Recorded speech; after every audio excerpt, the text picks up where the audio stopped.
कोई नहीं है टक्कर में, क्यों पड़े हो चक्कर में। सुने रे बाबू।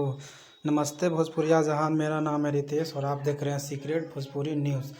तो पावर स्टार पवन सिंह जी का बहुत ही बवाल गाना, होली में किसी का गाना बजेगा तो वो है पवन सिंह जी का, जिसका नाम है वाइट वाइट लहंगा। होली पवन सिंह जी के बिना अधूरा लगता है। सो आप लोगों के बीच शुभलम फिल्म से रिलीज़ होने के लिए तैयार हो चुका है, जिसका आप लोग अपने स्क्रीन पे पोस्टर देख रहे हैं। पवन सिंह और प्रियंका सिंह की आवाज़ में इसमें मॉडलिंग में देखेंगी स्मृति सिन्हा। अजय बच्चन जी ने इसे लिखा है, छोटू रावत ने इसमें म्यूज़िक दिया है और बहुत ही जल्द ये गाना आएगा शुभलम फिल्म से। सो मैं आप लोगों को बता दूं कि भोजपुरी के सबसे पहले और सटीक न्यूज़ पाने के लिए अपने चैनल सीक्रेट भोजपुरी न्यूज़ को ज़रूर सब्सक्राइब करें।